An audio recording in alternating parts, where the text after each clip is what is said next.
This channel does not promote any violent, harmful, or illegal activities. All content provided by this channel is meant for an educational purpose only. শুরুতে দেখে নেব এক নজরে বেশ কয়েকটা গুরুত্বপূর্ণ খবর। আজ আপনার সঙ্গে লিমার সঙ্গে রয়েছে আমি দীপ। দেখে নেব রাজ্যের বেশ কয়েকটি গুরুত্বপূর্ণ খবর এক ঝলকে। অনুমতি ছাড়াই নবান্ন সভাঘর চত্বরে ঘোরাফেরা পাকড়াও ডোমজুড়ের মুন্সিরডাঙ্গা এলাকার যুবক। অসংলগ্ন উত্তর দেওয়ার নবান্ন চত্বর থেকে আটক নিয়ে যাওয়া হয় শিবপুর থানায়। যুবক মানসিক অবসাদগ্রস্ত, খবর পুলিশ সূত্রে। রাজ্য সরকারের প্রকল্পের সুবিধা থেকে আদিবাসীরা বঞ্চিত, সুবিধাভোগী অন্যরা। মুখ্যমন্ত্রীকে অভিযোগ আদিবাসী অধ্যুষিত এলাকার বিধায়কদের। চার মন্ত্রীকে নিয়ে কমিটি গঠন মুখ্যমন্ত্রী। কমিটিতে বীরবাহা হাঁসদা, সন্ধ্যারানী টুডু, জ্যোৎস্না মানি ও বুলুচিক বড়াই। প্রেশার মাপানি বিবাদে যে নার্সের শ্লীলতাহানি, পুলিশ কর্মীকে মারধরের অভিযোগ। কাঠগড়ায় বীরভূমের দুবরাজপুরের তৃণমূল কাউন্সিলর শেখ নজির উদ্দিন। কর্তব্যরত কনস্টেবলকে নিগ্রহের মামলা রুজু করেছে পুলিশ। অভিযোগ অস্বীকার তৃণমূল কাউন্সিলরের। পূর্ব বর্ধমানের ভাতারে মূক ও বধির মহিলাকে ধর্ষণের অভিযোগ। পুলিশের জালে অভিযুক্ত যুবক। ধৃতের 5 দিনের পুলিশ হেফাজতের নির্দেশ বর্ধমান সিজেএম আদালতে। রাজ্যের নারী নিরাপত্তা ফের প্রশ্ন বিরোধীদের। তিলোত্তমাকাণ্ডে জলপাইগুড়িতে বাম ছাত্র যুবদের কর্মসূচি ঘিরে ধুন্ধুমা। ডেপুটেশন দিতে গিয়ে কোতোয়ালি থানায় পুলিশের সঙ্গে বচসা, ধস্তাধস্তি। পুলিশের বিরুদ্ধে বন্দুকের বাঁট দিয়ে মারার অভিযোগ। বেশ কয়েকজন বাম যুবকর্মী গ্রেফতার। আবাস যোজনা টাকা আত্মসাতের অভিযোগ। একসঙ্গে একাধিক তৃণমূল নেতার বিরুদ্ধে এফআইআর। চাঞ্চল্য দক্ষিণ 24 পরগনার মথুরাপুর 2 নম্বর ব্লকে। 25 জনের বিরুদ্ধে অভিযোগ দায়ের খোদ বিডিওর। তৃণমূলের বুথ সভাপতি থেকে প্রাক্তন পঞ্চায়েত প্রধানের স্বামী ও শ্বশুরের নামও এফআইআরে। মালদার মানিকচক রতুয়া ভুতনিতে ভাঙন পরিস্থিতির পরিদর্শন সেচমন্ত্রী মানস ভূঁইয়ার। দুর্গতদের সঙ্গে দেখা না করার অভিযোগ। নৌকায় ঘুরেছেন, পিকনিক করেছেন সেচমন্ত্রী, কটাক্ষ বিজেপির। বেতন অমিল, তাই শহর অন্ধকার। চুচুড়া শহরের পথে আলোয় জ্বালালেন না অস্থায়ী পুরকর্মীরা। ঘেরাও হলেন চেয়ারম্যানও। বেতন না দেওয়া পর্যন্ত শহরের পথে আলো জ্বলবে না, হুমকি তৃণমূলের পুরকর্মী সংগঠনের। 1 মাসের বেতন মেটানোর আশ্বাস তৃণমূল পরিচালিত পুরসভার। হেলমেট ছাড়া বাইকে 3 নাবালক, সবক শেখালেন মন্ত্রী। কাল্লায় হেলমেটহীন 3 নাবালককে ধরে কান ধরে উঠবোস করালেন মন্ত্রী স্বপন দেবনাথ। বেপরোয়া গতির জেরে একের পর এক দুর্ঘটনা, তাতেও হচ্ছে না শিক্ষা, উঠছে প্রশ্ন। লিমা, রাজ্যের পর এবার নজর রাখা যাক দেশের টপ 10 নিউজের দিকে। অগ্নিগর্ভ মণিপুর, জিরিবাম সহ 6 থানা এলাকায় আপসপা জারি। পরিস্থিতি নিয়ন্ত্রণে আরো 50 কোম্পানি। কেন্দ্রীয় সশস্ত্র পুলিশ। হামলার আশঙ্কায় মণিপুরের পূর্তমন্ত্রী বাড়ির সামনে বাংকার। মণিপুরে হিংসার 3টি মামলায় এনআইএ-কে তদন্তভার স্বরাষ্ট্র মন্ত্রকের।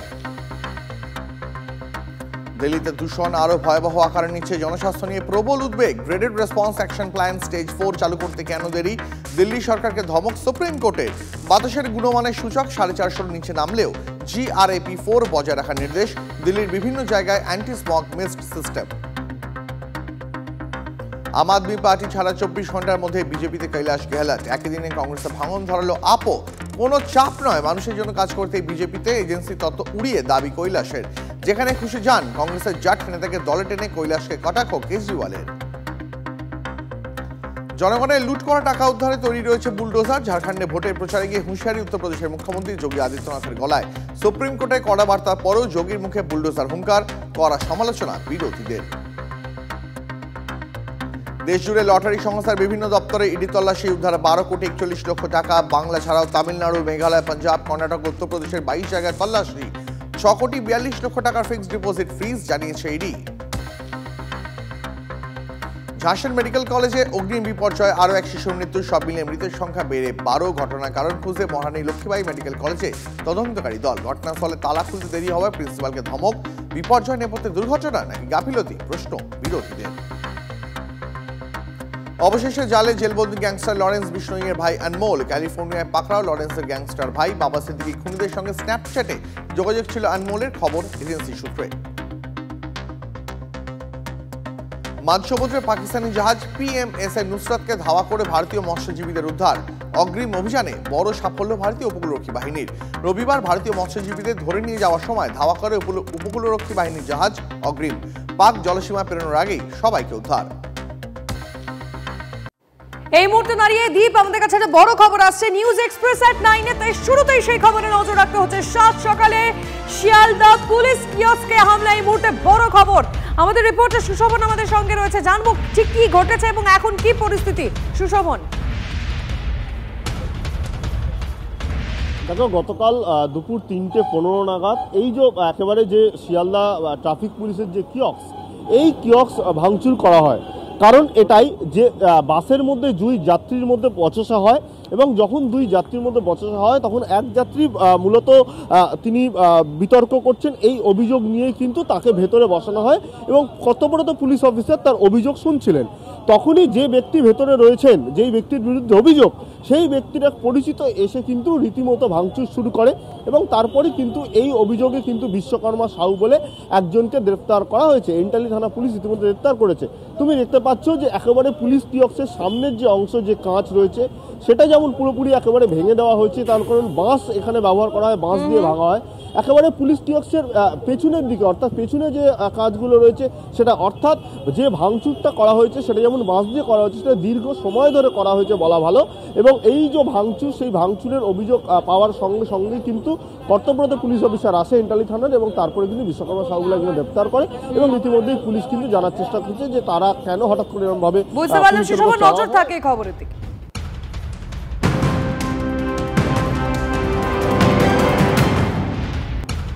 ভোটের আগে বিপুল পরিমাণ মাদক ও নগদ টাকা উদ্ধার নির্বাচন কমিশনের। ঝাড়খণ্ড মহারাষ্ট্রের জায়গায় জায়গায় হানার কথা জানা যাচ্ছে। 1000 কোটি টাকার মাদক উদ্ধার হয়েছে, বিপুল পরিমাণ গাঁজা মদের পাশাপাশি উদ্ধার হয়েছে নগদ টাকাও।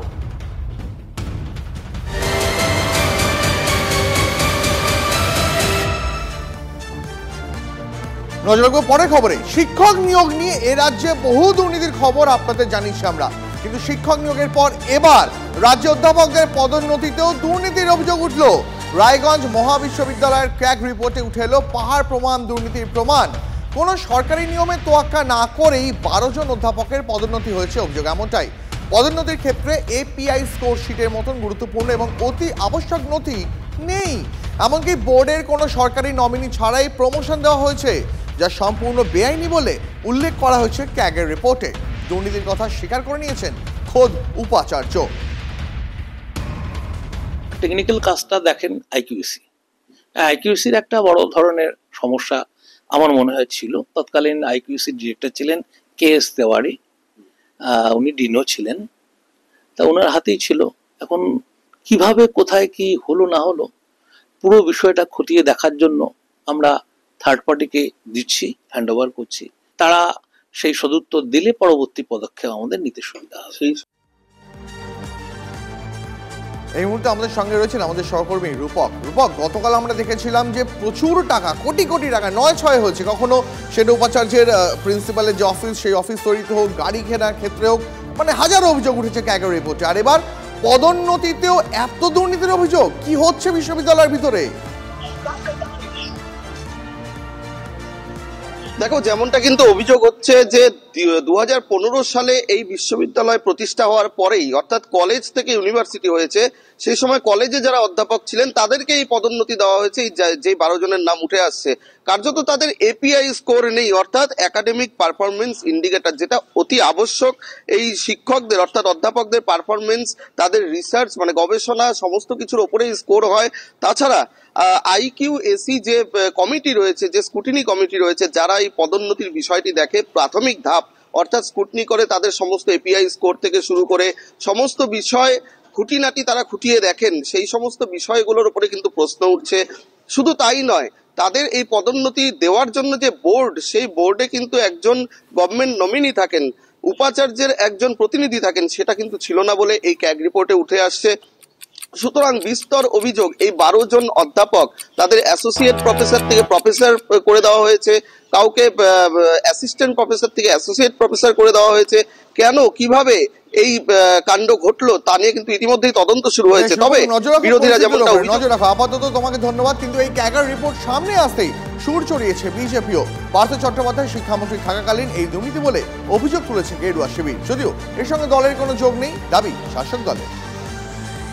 রায়গঞ্জ বিশ্ববিদ্যালয়ে একসময় পার্থবাবুর যিনি গাইড, তিনি একসময় ওখানে ভাইস চ্যান্সেলর ছিলেন। তার আমলে এবং তার পরবর্তী সময় এবং তার আগের সময় বিভিন্ন ধরনের ইরেগুলারিটিস, অ্যাবনর্মালিটিস সেটা রায়গঞ্জ বিশ্ববিদ্যালয়ে হয়েছে। আমরা আগে থেকেই জানি, যেহেতু আমার বাড়ির পাশে, সেহেতু আমি আরও ভালো জানি। এমনকি পিএইচডিও অবৈধভাবে অনেককে পাইয়ে দেওয়া হয়েছে। সেই জন্য নতুন কিছু নয়, ক্যাগ রিপোর্ট এই রাজ্য সরকার মানবেই না। ভিসির উপরে সমস্তটা নির্ভর করে এবং ভিসি যে লিস্ট আপনাদের কাছে দেখলাম, যদি এখানে কোনো বেআইনি কিছু হয়ে থাকে তার সময়, তাহলে তাতে বেশিরভাগ লোককে আমরা দেখছি যারা সিপিএম করতো এবং বিজেপি করতো। তাহলে ভিসি কাদেরকে সাপোর্ট করে এইসব কাজ করেছে এটা পরিষ্কার হয়ে যাচ্ছে। এই জায়গায় আমাদের দলের কোনো ভূমিকা নেই, আমাদের সরকারের কোনো ভূমিকার কোনো প্রশ্নই ওঠে না। রায়গঞ্জ বিশ্ববিদ্যালয়ের ক্যাগ রিপোর্ট সামনে আসতেই শুরু হয়েছে হইচই। একই সঙ্গে পাল্লা দিয়ে চড়ছে রাজনৈতিক তরজা। বিজেপি অভিযোগ করছে রাজ্য সরকারের নিয়োগ করা ভিসি দুর্নীতি করছে, আর রাজ্যপাল মনোনীত ভিসি সাহস করে দুর্নীতির সামনে আনছেন। উঠে এসেছে প্রাক্তন শিক্ষামন্ত্রী পার্থ চট্টোপাধ্যায়ের নাম। রাজ্যের বিশ্ববিদ্যালয়গুলিতে উপাচার্য নিয়োগ নিয়ে গত কয়েক বছর ধরে রাজ্যপাল সংঘাত চরমে পৌঁছেছে। বিতর্কের জল গড়িয়েছে আদালত পর্যন্ত। রায়গঞ্জ বিশ্ববিদ্যালয়ের সিএজি রিপোর্ট সামনে আসার পর সেই বিতর্কের আগুনে ঘি ঢালল বিজেপি। 2015 সালে তৈরি হওয়া রায়গঞ্জ বিশ্ববিদ্যালয়ের প্রথম উপাচার্য অনিল ভুইমালি। বিজেপির অভিযোগ, প্রাক্তন উপাচার্য অনিল ভুইমালি প্রাক্তন শিক্ষামন্ত্রী পার্থ চট্টোপাধ্যায়ের পিএইচডির গাইড হিসেবে কাজ করেছেন, আর তার পুরস্কার হিসেবেই নাকি রায়গঞ্জ বিশ্ববিদ্যালয়ের উপাচার্য পদ পান। 2015 থেকে 2021 পর্যন্ত উপাচার্য পদে ছিলেন অনিল ভুইমালি। 2021 থেকে 2023-এর মধ্যে আরও 2 জন উপাচার্য নিয়োগ করা হয় রায়গঞ্জ বিশ্ববিদ্যালয়ে। তারপর উপাচার্য হিসেবে রাজ্যপাল নিয়োগ করেন দীপক কুমার রায়কে। বিজেপির অভিযোগ, অনিল কুমার ভুইমালির পর্বেই সব থেকে বেশি দুর্নীতি হয়েছে, যা নাকি জেনেও চুপ ছিল রাজ্য। চোর শিক্ষামন্ত্রীর দ্বারা নিযুক্ত ভিসি, যিনি সেই মহাশয়কে পিএইচডিও করিয়েছিলেন, তাহলে কি ধরনের দুর্নীতি হয়েছে সেই সময়টা, যার সময় কোনো অডিটই হয়নি। রাজ্যপাল মনোনীত ভিসি এখন সাহস করে অডিটটা করিয়েছেন এবং লক্ষ লক্ষ নয় কোটি কোটি টাকার দুর্নীতি আমাদের সামনে আসছে। প্রত্যেকটি ক্ষেত্র, শিক্ষাক্ষেত্র, স্বাস্থ্যক্ষেত্র, পঞ্চায়েত, পুরসভা, সর্বত্র কোটি কোটি টাকার দুর্নীতি, তারই প্রতিফলন এবারে রিপোর্টে আমরা দেখছি।